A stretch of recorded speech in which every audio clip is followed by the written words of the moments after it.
ఎట్లా ఉంది ఇప్పుడు కాంగ్రెస్ వచ్చిన తర్వాత 15 నెలలు అవుతుంది. ఎట్లా ఉంది? ఏమేమి అందుతున్నాయి? ఏమీ అంతలేవు. రైతు బంధు పోయింది, రైతు బీమా కట్టలే. తర్వాత మన మన వడ్ల బోనస్ ఎగ్గొచ్చిండు, 25 లేవు. ప్రతి ఒక్క పథకం కూడా పూర్తిగా అమలు కాదు. ఇక ఒక్క లేదు. చివరికి బస్ ఎక్కిపోవాలన్నా కానీ హైదరాబాద్ పోవాలంటే ప్రతి వాడు నిలబడిపోవాల్సింది తప్ప నిమ్మలంగా పోయే పరిస్థితి లేదు. పోయినసారి అప్పులు చేసిర్రు, ఆ అప్పులు కట్టడానికే సరిపోతున్నాయి అంటుండు. మెల్లగా చేస్తాడేమో, నమ్మకం లేదని ఎట్లా అంటావు? నేను చెప్తున్నా కదా, కాగు రిపోర్ట్ చెప్పింది, రిజర్వ్ బ్యాంక్ చెప్పింది. కేసీఆర్ చేసిన అప్పులకి ఎంత అప్పు కట్టిండో చెప్పమాను, ఒప్పుకుంటా. వాస్తవంగా ఆయన కట్టింది 22,000 కోట్ల అప్పు కట్టింది, పొర కట్టింది కేసీఆర్ అప్పు మొత్తం. ఈయన చెప్తుంటే 70,000 కోట్లు అని చెప్తున్నాను. అది తప్పు లెక్క. అది ఈయన కట్టింది 22,000 కోట్లు కట్టింది మొత్తం కట్టిన అప్పు. అది తప్పు లెక్క. అది బహిరంగంగా నువ్వు అసెంబ్లీలో ప్రవేశపెట్టాలి. ఆ రిపోర్ట్ ప్రవేశపెట్టేది అప్పు కట్టి చెప్పాలి. చెప్పిండు కదా ఇప్పుడు రుణమాఫీ చేసినాం అందరికీ అని చెప్తుండు. ఒక్కరి రుణమాఫీ చేయలే. ఇప్పుడు నేనుండగా నా లిస్టులో నా పేరు వచ్చింది, నాకు ఏబీజీ బ్యాంకులో అకౌంట్ ఉంది. పోదారమ్మ ఎవరు దమ్ముడు రమ్మను రాలే, మాఫీ కాలే. అది లిస్టు కాలే. చూపిస్తాను నేను. జనాలందరూ కలిసి ఇలా తిడుతుర్రు, ఇప్పుడు మన సీఎంని తిడుతుర్రు, విచ్చలవిడిగా తిడుతుర్రు అని చెప్తుండు. తిట్టొద్దు కదా, అట్లా తప్పు కదా. తిట్టొద్దని అని చెప్తే కరెక్టే. అన్పార్లమెంటరీ భాష మాట్లాడితే సీఎం మాట్లాడుతుండు. అన్పార్లమెంటరీ భాష ఎవడు మాట్లాడతలే. మరి పాలితుడే ఆ భాష మాట్లాడితే పాలకులు ఏం చేయాలి? పాలకులు ఆ భాష మాట్లాడితే పాలితుడు ఏం చేయాలి? నాకేం అమలు కావట్లే, అన్ని అమలు చేస్తాను. అమలు చెప్తే ఏం చేస్తారు? అమలు చేస్తాను తిట్టరా? తిట్టిస్తారు మిమ్మల్ని, మీరే తిడుతున్నారు. ఇప్పుడు జనాలు తెలంగాణ ఆక్రోషంతో నువ్వు చేసే దుర్మార్గాలతో, నువ్వు చేసిన వాగ్దానాలతో అమలు చేయక పంటలు ఎండిపోయి రైతు అరికోసపడుకుంటా తిడుతుర్రు. ఆక్రోశం తప్ప నువ్వు కొబ్బరి కాదు, నువ్వు చేస్తావు తిడుతుర్రు. ఎవరు కావాలనే మీకు పైసలు ఇచ్చి తినిపిస్తారు? ఎవరు? బీఆర్ఎస్ వాళ్ళు. పైసలా? రమ్మను. ఎవరు ఇచ్చాడు పైసలు చెప్పాను, నువ్వు దమ్ముడు చెప్పాను. పైసలు కాదు, పైసలు ఇప్పుడు పైసలు జనం పైసలు చిడుతట్టుంది. ఇంకా పైసలు మాకు ఇచ్చుడు కాదు, మేమే చిడుతట్టుంది జనం మీ పైసలు జనం పైసలు చిడుతట్టు కొడుతుంది. అంతా పైసలు మరి చిడతారు. అది పరిస్థితి. ఎందుకని ఇప్పుడు సంవత్సరమే అవుతున్నాయి, ఇంకా 3 సంవత్సరాలు 3.5 సంవత్సరాలు ఉంది. చేయదా గవర్నమెంట్? ఎందుకు ఇంత ఆక్రోశానికి వస్తుంది ప్రజలు? నేను చెప్తున్నాగా, ఒక్క పని కూడా కాదు, మన వల్ల కాదు. అది అయిపోయింది కథం. ఇప్పుడు చెప్తున్నా కదా, బాగా తెలివితేటలు ఎంత ఉన్నట్టే. శ్రీరామ్ సాగర్ మొన్న పూర్తి నిండింది, ఇలా 2,000 చెరువులు ఎండిపోయినాయి. 10 చెరువు ఎండిపోయింది. చివరికి పానగాల నీళ్ళు కూడా బాపనీళ్ళు కొలిపెట్టాడు, మంచినీళ్ళు కొలిపెట్టాడు. పానగాల నీళ్ళు జూన్ వరకు మంచినీళ్ళు కావాలి, నీళ్ళు కొలేవు. ఇప్పుడు గ్రామాల బొమ్మను మిషన్ పక్కన నీళ్ళు తప్ప ఏ నీళ్ళు మా మండలంలో కట్టకురమలు ఏ నీళ్ళు తాగుతానికి ఆయన తప్ప ఇంకో నీళ్ళు. అయితే వర్షాలు పడకపోతే నేనేం చేయాలి? బోర్లు పడకపోతే నేనేం చేయాలి? నేను ఒక సీఎంని. ఇప్పుడు నాతో ఏమవుతుంది? వర్షాలు పడకుంటే నేనేం చేస్తా? పైనుంచి పడిపోయాను కదా అంటూ. వర్షాలు పడలే అన్నగా వర్షాయి. శ్రీరామ్ సార్ అనేది మెడికల్ అనేది ఇవ్వాలని దమ్ము ఉంటే 20,000 కుసుకల వాటర్ పోతుంది. ప్రతి ప్యాకెట్ అనేది సాగర్ అనేది శ్రీశైలం అనేది ప్రతి ప్రాచీన అనేది నిండిన ప్యాకెట్ మూసిలో వరద పోయింది. మరి మా మండలానికి నీళ్ళు రాలే. మూసి అసీందర్ కాలం ఉంది, మాకు నీళ్ళు రావాలగా, రాలే. మేండలు మాకు కేసీఆర్ మేండలు మాకు చెరువు నిండాయి. ఇప్పుడు ఎందుకు నిండలే? మరి మూసిపోతుంది, అంతదాకా మూసిపోయింది. వీళ్ళు ఎందుకు రాలే?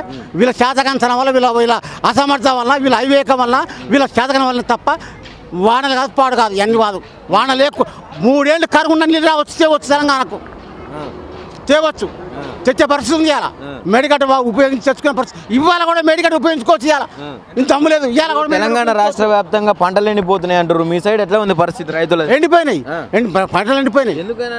నీళ్ళు లేక బోరు పోయాక మొత్తం నీళ్ళు మొత్తం ఎండబెట్టాం. మొత్తం ఉన్న ప్రాజెక్టులకి ఎండిపోయాక వీడంతా ఎండవా? ప్రాజెక్టులకి ఎండిపోయా, వీడు ఎందుకంటావు? అదే ముఖ్యంగా రైతాంగం మీద నేను ప్రత్యేక శ్రద్ధ పెట్టిన కాంగ్రెస్ ప్రభుత్వం రైతుల పట్ల చిత్తశుద్ధితో పనిచేస్తుందని చెప్తున్నారు రేవంత్ రెడ్డి. రైతులని మోసం చేసిన ఫస్ట్ వాడే వీడు. రైతు డిక్లరేషన్ ప్రకారం సీఎం ఒక్కడు పని చేసిన అమలు చేసిండా? అమలు చేయలే. ఆయన అన్ని ఓట్లకు బోనస్ ఇస్తాడు. రైతు బంధు బిచ్చం వేసినట్టు 10,000 ఇస్తుండు కేసీఆర్. నేను 15,000 ఇస్తా అని చెప్పి పెంచిండు రైతు బంధు, రుణమాఫీలు చేసిండు. ఇంకేం కావాలి రైతులకు? రైతు బంధు చేయలేదు, రుణమాఫీ చేయలేదు. ఆయన గుట్టలకు వేస్తున్నాడు కదా. కేసీఆర్ ఎన్ని గుట్టలకు వేసి చెప్పమని ఇప్పుడు రికార్డు నీకాడ ఉందిగా, రికార్డు నీకాడ ఉందిగా, చట్టం నీకాడ ఉందిగా. కేసీఆర్ గుట్టలకు చెప్పమని అదొకటి. రుణమాఫీ చేయలేదు పూర్తిగా, ఎవరు చేయలేదు. రమ్మన్ నాకే కాలే రమ్మన్ రుణమాఫీ కాలే. తర్వాత ఈ రైతు బంధు చేయలేదు. వడ్ల బోనస్ ఏమన్నాడు? అన్ని పండ్లకి వేస్తున్నాడు. అన్ని పండ్లు కాదు, పెసాలు కానీ కందులు కానీ ఇలా కందులు కొనే పరిస్థితి 7,000 కింద కందులు కొనే పరిస్థితి ఇవ్వాలి, కందులు కొనే పరిస్థితి ఇవ్వాలి. రమ్మను అన్ని పండ్లకి వేస్తాను, ఆఖరికి ఏమో సన్నోట్లకి వేస్తాను, సన్నోట్లో కూడా వేయాలి. ఇచ్చిన 6 గ్యారంటీలలో 5 కంప్లీట్ చేసినాం అంటుండు. 5 కాదు, ఒక్కటి చేయలే.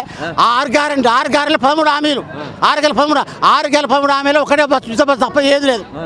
ఉచిత బస్సు తప్ప, ఉచిత బస్సు కూడా నరక యాత్ర, ప్రజలు కూడా నరక యాత్ర, అది తప్ప ఏం లేదు. మరి ఏం చెప్తావు ఫైనల్గా రేవంత్ రెడ్డికి? ఇప్పుడు సంవత్సరంన్నర అవుతుంది, నువ్వేం ఒక్కటి కూడా నెరవేర్చలేదు అంటున్నావు. ఇప్పుడు చెప్తున్నా, సంవత్సరం కాదు, ఇప్పుడు కనుక కాంగ్రెస్ నాయకులు ఎవరైనా కానీ గ్రామాలకు కన్ను వేసుకొని పోస్తే జనం కొడతారు, పిచ్చుకుని కొడతారు. ఇలా రేవంత్ రెడ్డి కూడా కొడతారు, ఇలా రేవంత్ కూడా కొడతారు, అట్లా కేసులు పెడతారు, కొడతారు. అతనికి రేవంత్ రెడ్డిని సెక్యూరిటీ లేకుండా ఏ గ్రామం వస్తా జనం కొట్టమ చూడు, లేకుండా జనం కొట్టమ చూడు, నేను కాదు కొట్టి జనమే కొడతారు. ఎందుకు ఒక ముఖ్యమంత్రి మీద అంత వ్యతిరేకత, అంత కోపం? పరిపాలన దుర్మార్గం పరిపాలన చేసిండు, అంత ఆక్రోశం ఉంది, ఆక్రోశం ఉంది, జనాలకు కోపం మీద ఉండరు. కేసీఆర్ను అన్ని అనుభవించినాం, ఒడ్లు అమ్ముకున్నాం, రైతు బంధు వచ్చింది, రుణమాఫీ జరిగింది, కేసీఆర్ కిట్ వచ్చింది, తర్వాత అన్ని రకాలుగా సౌలతులు కలిగినాయి. ఇవాళ ఏది లేదు. మరి ఎందుకు గెలిపించుకుర్రు? ఇప్పుడు కాంగ్రెస్ ప్రభుత్వం అన్ని తెచ్చుకున్నాం ప్రజలందరూ. కొంతమంది దుర్మార్గమైన మేధావులు ఉండరు, కోదండరాములు అంటాడు, ఆకునూరు మర్రి అంటాడు, తిరుమల మరాలు లాంటి వాళ్ళు కొంతమంది మేధావులు ఏం చేశారంటే దుర్మార్గ ప్రచారాలు చేశారు. మార్పు మార్పు మార్పు మార్పు, ఇక కేసీఆర్ అయిపోయింది, సరిపోయింది. మార్పా ఏమొచ్చింది? పొలాలు ఎండినాయి, తాజా నీళ్ళు లేవు, కరెంట్ కూడా కరెంట్ అవుతుంది, ప్రజలకు చాలా ఇబ్బంది, ప్రజలకు డబ్బులు లేవు, జనాలు మొత్తం ఇబ్బందులు పడుతున్నారు. అది జరుగుతుంది మొత్తం విషయాలు. మళ్ళీ అంతే. ఇవాళ ఆక్రోశం భరించలేక విలేకరులను బట్టి లోపలిచ్చినాం, రేపొచ్చిన వాళ్ళు లోపలిచ్చినావు కదా, తిట్టింది జనం. ఇలా తిట్టాను కూడా వేసించాలా, తిట్టాను కూడా. నువ్వేం నువ్వు తిడుతున్నావుగా, బట్టలు తీస్తుంటున్నావు, ముడ్డిలా కూడా విరపిస్తుంటున్నావు. ఒక పాలకుడు అనమచ్చా మాట, పాలకుడు అసెంబ్లీ అనొచ్చా మాట. ఆడవాళ్ళని తిడుతుర్రు, మా ఇంట్లో ఆడవాళ్ళని, నేను ఎంతగానో ఊకుంటా అని చెప్పి ఆవేశానికి గురయ్యి అట్లా తిడుతుండ ఆయన రేవంత్ రెడ్డి కూడా. ఓలు మరి ఆయన తిట్టినప్పుడు కేటీఆర్ నల్లే ఇప్పుడు కవిత ఆమె నేరం మోపబడింది, నేరం రుజువు కాలే, అయినా కానీ నువ్వు లిక్కర్ రానని అయ్యి నేను మాట్లాడలే అలాగే సినిమాను అందరూ మాట్లాడిన వాళ్ళే. మరి మీరు ఇష్టపడి అయిపోయింది. ఆయన ఏంది వేమల వీరసాన్ని ఎమ్మెల్యే లా కూడా పిల్లలా ఇస్తాడు, పిల్లలా కొట్టాలన్నాడు ఈయన రేవంత్ రెడ్డి. అనలేదా? ఎంతమందిని మాట్లాడినాడు, ఇష్టం వచ్చిన మాటలు మాట్లాడినావు, ఇలా కూడా మాట్లాడుతున్నావు, పాలకుని ఉండి మాట్లాడుతున్నావు, మాట్లాడకూడదు, పాలకుని మాట్లాడకూడదు. తప్పెట్లు ఉంటుంది. నువ్వే అన్నావు మాట, పార్లమెంట్లో అసెంబ్లీలో బట్టలు కొడతానొచ్చా మాట, అసెంబ్లీ అనొచ్చా మాట, బట్టలు అనొచ్చా మాట చెప్పాను, పార్లమెంట్లో మాట అనొచ్చా చెప్పాను. ఏం చెప్తావు మరి? ఇప్పుడు ఆయన ఏమో భాష గురించి ప్రధానంగా మాట్లాడుతుండు, మీరు ఇట్లా కావాలనే కొంతమంది ఇట్లా చేసి తిట్టిస్తున్నారు అంటుండు. భాష మాట్లాడుకోవాల్సింది ఫస్ట్ రేవంత్ రెడ్డి, ఫస్ట్ భాష మాట్లాడుకోవాల్సింది, భాష మారాల్సింది ఆయన, ప్రజలు కాదు. నువ్వు మారకపోతే ప్రజలు మారరు, ప్రజలు ఆక్రోశిస్తారు, కోపంతో ఉన్నారు, బస్ తిడుతారు ఉంటారు, తిట్ట భరించాలి, పాలకుడు భరించాలి, పాలు తిడతారు, అవును నా బాధ అయింది, తిడతారు, భరించాలి. పాలకుడు భరిస్తేనే నాయకుడు, లేకపోతే నాయకుడు ఇస్తాడు. నువ్వు భరించకపోతే నువ్వు ఆక్రోశం ఉంటే అంటే ఎట్ట పాలకులు అవుతారు? ప్రజలు న్యాయం చేయాలి. అమ్మ తిట్టాము అని ఎందుకు అడగాలి, ఎందుకు కోపం అడగాలి, వాళ్ళు న్యాయం చేయాలి, చేస్తే తిడతారు, చేయకనే తిడుతారు.